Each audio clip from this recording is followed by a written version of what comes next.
سلام به همه دوستان و همراهان عزیزم. امیدوارم روز خوبی رو شروع کرده باشید و برای اینکه روزتون رو بهتر شروع کنید بهتره به گذشته فکر نکنید و روز جدید رو با خاطرات جدید شروع بکنید. با هم آماده میشیم برای گرفتن فال امروز. هر نیتی که در ذهنتون دارید، نیت کاری، احساسی، تحصیلی، هر نیتی که دارید انجام بدید. تا چند ثانیه دیگه میریم سراغ دیوان و من غزل و تفسیرش رو براتون میخونم.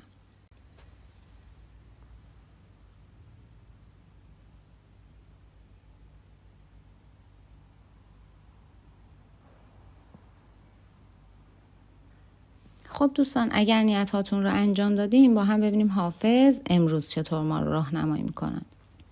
دیدم به خواب خوش که به دستم پیاله بود، تعبیر رفت و کار به دولت حواله بود. 40 سال رنج و غصه کشیدیم و عاقبت تدبیر ما به دست شراب 2 ساله بود.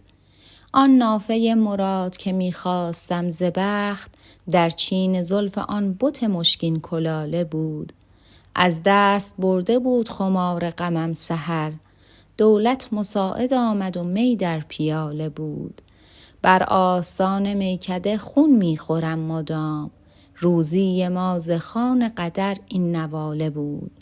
هر کو نکاشت مهر و ز خوبی گلی نچید، در رهگذار باد نگهبان لاله بود. بر طرف گلشنم گذر افتاد وقت صبح، آن دم که کار مرغ سحر آه و ناله بود.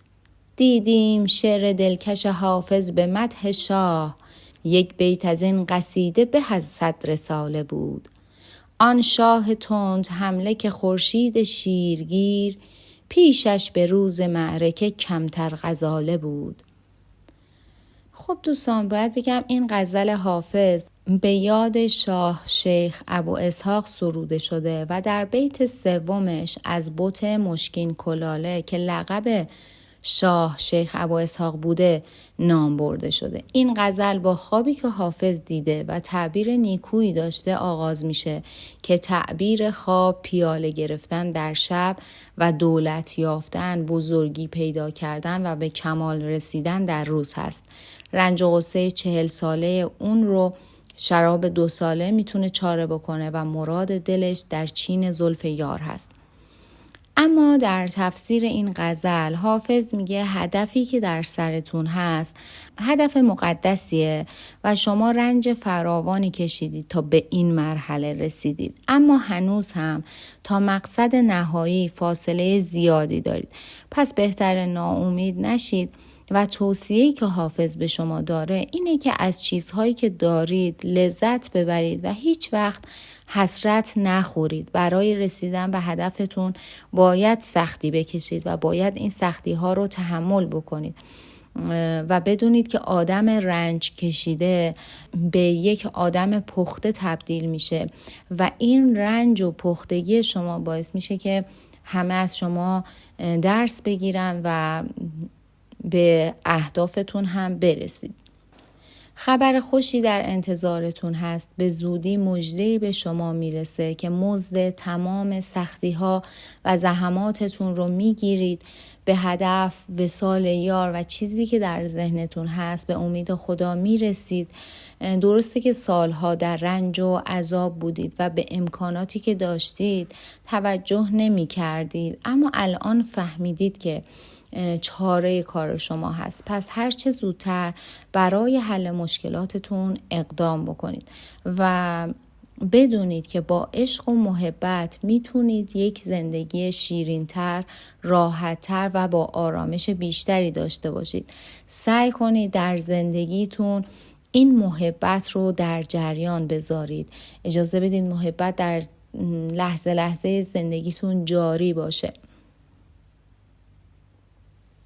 حافظ میگه در افکار شما همیشه اینطور هست که فکر میکنید به هر کاری که دست بزنید موفقیت چندانی نصیب شما نخواهد شد، در حالی که الان شانس به شما رو میاره و دوران خوشی شما از راه میرسه.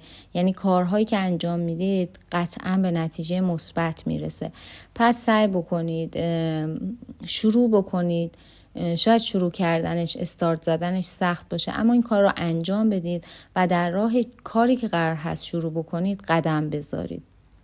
به زودی ممکنه با کسی آشنا بشید، ملاقاتی براتون پیش بیاد یا کسی در واقع فراهم کننده این ملاقات و این آشنایی برای شما باشه که در جهت پیشرفت شما بسیار مؤثره و در واقع دریچه‌های جدیدی رو به شما باز میکنه. دوستان، حافظ میگه ظاهراً به تازگی دچار یک درگیری های ذهنی، مشغولیت های فکری شدید و این دل مشغولی ها در واقع برای شما یک نوع سرگردانی به وجود آورده.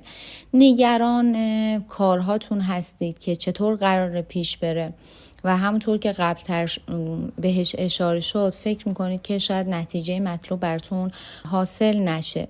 فقط یادتون باشه، حواستون رو جمع بکنید که پاتون رو از حد و حدود خودتون فراتر نذارید و برای رسیدن به هدفتون دست به هر کاری نزنید. هر کاری رو از راه درست و منطقی خودش پیش ببرید و سعی نکنید که به قول معروف راه 100 ساله رو یک شبه بخواید طی بکنید. باید پله به پله، مرحله به مرحله جلو برید تا بتونید به نتیجه دلخواه برسید. دوستان، حافظ داره شما رو آگاه میکنه از وجود شخصی گندمگون و سبز رو با موهای رنگ شده شرابی، قدی کوتاه و بینی کشیده. این شخص کسی هست که قصد ضربه زدن به شما رو داره و اگر چنین شخصی با این مشخصات در اطراف شما، در نزدیکی شما هست، بهتره هوشیار باشید. حافظ میگه شما یک آدم احساساتی هستید و سعی میکنید عشق رو سرلوحه زندگیتون قرار بدید. به همین جهت آدم حساسی هم هستید. همیشه از همه چیز گله دارید، اما بهتره این شکایت همیشگی رو از خودتون دور بکنید. سعی بکنید همیشه جنبه مثبت موارد رو ببینید، کمتر گله و شکایت بکنید و همیشه در روزهاتون دنبال پیدا کردن یک نکته مثبت باشید. شکرگزار داشته هاتون باشید، شکرگزار خانواده و نعمت‌هایی که دارید باشید و سعی بکنید در کارهاتون از عقلتون کمک بگیرید و مخصوصا در کارهای مهمتون احساساتتون رو دخیل نکنید. در آخر هم دوستان، حافظ داره بهتون توصیه میکنه که همسرتون رو دوست داشته باشید، بهش عشق بورزید، بهش محبت بکنید. ایشون به شما خیلی وابسته هست. مدتی هست که نسبت بهش تردید دارید. اتفاقاتی در زندگی شما افتاده که کمی دلسردی بین شما پیش اومده. بهتر سعی بکنید با اون حس عشقی که در درونتون وجود داره این دلسردی و این ناراحتی ها رو از بین ببرید. هر اتفاقی که افتاده به دست فراموشی بسپرید و زندگیتون رو تلخ نکنید.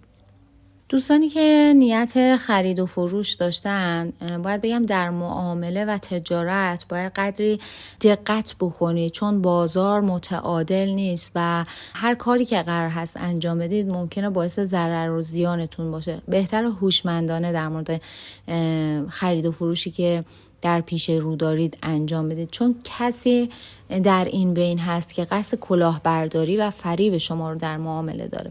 بهتره خیلی سریع و عجولانه تصمیم نگیرید. دوستانی که برای بیمارشون نیت داشتن، باید بگم متاسفانه مدت درمان بیمار شما طولانی شده و وضعیتشون در حال حاضر تغییری نخواهد داشت، در وضع فعلی باقی خواهد ماند و دوستان ممکنه یک سفر زیارتی براتون پیش بیاد. این سفر زیارتی رو از دست ندید. دوستانی که برای ازدواج و طلاق هم نیت داشتن، باید بگم هم ازدواج و هم طلاق به زودی براتون اتفاق خواهد افتاد. مقدماتش براتون فراهم میشه و این امر براتون حاصل میشه. و مجدد دوستان، حافظ داره تأکید میکنه که اگر قصد معامله دارید، حالا خودتون یا خانواده‌تون، پدرتون، همسرتون قصد معامله دارید، شخصی با چرب زبانی خودش قصد فریب شما رو داره همونطور که قبلتر گفته شد دقت بکنید در انجام معامله و اگر ضرورتی براتون نداره کمی دست نگه دارید و به تأخیر بندازید، چون ممکنه در آینده سود بیشتری نصیب شما بشه و بهتر عجولانه تصمیم نگیرید. از صمیم قلب سپاسگزارم که تا پایان این ویدیو با من همراه بودید. بودن شما، خوندن پیام هاتون و حضورتون در این مسیر برای من نه تنها دلگرم کننده است، بلکه یادآور اینه که هنوز هم میشه با واژه ها، با تأمل و با گفتگو نوری انداخت بر تاریکی های ذهن و دل. یادتون باشه هر بار که برای یادگیری، آرامش یا حتی یک لحظه مکث در میان روزمرگی هاتون وقت میذارید، در واقع دارید به خودتون احترام میذارید. این یعنی شما در مسیر رشد هستید و این بسیار ارزشمنده. اگر این ویدیو براتون مفید یا الهام بخش بود، حتما به ویدیوهای دیگه کانال هم یه نگاهی بندازید. شاید پاسخ سوالی که مدت‌ها در دلتون دارید در یکی از این ویدیوها پنهون شده باشه. با من همراه بمونید، چون این مسیر آگاهی و آرامشه و قرار هر بار عمیق‌تر این راه رو طی کنیم. تا دیدار بعدی، برکت، آگاهی و آرامش در وجودتون جاری باد.